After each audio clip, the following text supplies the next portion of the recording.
ഇവിടെ പ്രേക്ഷകർ ഇപ്പോൾ രമേശ് ചെന്നിത്തല അദ്ദേഹം കെ മുനീറിനെ കാണുകയാണ്, കാണാൻ വേണ്ടി വീട്ടിലേക്ക് എത്തിയിരിക്കുകയാണ്. അതിലേക്ക് നമുക്ക് പോവാം. അദ്ദേഹം അവിടേക്ക് എത്തിയിട്ടുണ്ട്.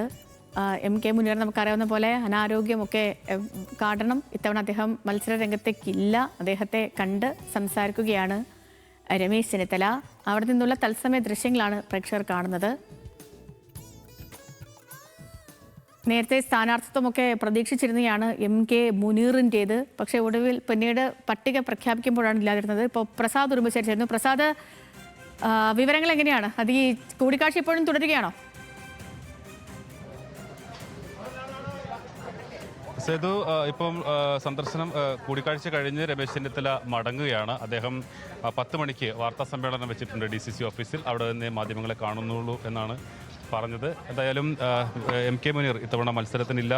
കെ മുനീറിന് സീറ്റ് ഉണ്ടായിരുന്നില്ല. അതിനുശേഷമാണ് എല്ലാവരെയും ഞെട്ടിച്ചുകൊണ്ട് അദ്ദേഹത്തിൻ്റെ വീട് ജപ്തി ഭീഷണി എന്നുള്ളൊരു വാർത്ത പുറത്തേക്ക് വരുന്നത്. പിന്നീട് അത് ആ പ്രശ്നം പരിഹരിക്കുമെന്ന് പാർട്ടിയും അദ്ദേഹത്തെ സ്നേഹിക്കുന്ന ആളുകളെല്ലാം തന്നെ പങ്കുവച്ചിട്ടുണ്ട്. അതുമായി ബന്ധപ്പെട്ടുള്ള ആശങ്കയ്ക്കൊക്കെ പരിഹാരമായിട്ടുണ്ട്. ഇപ്പോൾ കെ മുനീറുമായിട്ടുള്ള കൂടിക്കാഴ്ച രമേശ് ചെന്നിത്തല നടത്തിയതിനു ശേഷം കോഴിക്കോട് നോർത്ത് UDF സ്ഥാനാർത്ഥി ജയന്ത്, കോൺഗ്രസ് നേതാക്കൾ എല്ലാവരും അദ്ദേഹത്തോടൊപ്പം ഉണ്ടായിരുന്നു. അവർ സന്ദർശനം പൂർത്തിയാക്കി മടങ്ങുകയാണ് ഇപ്പോൾ.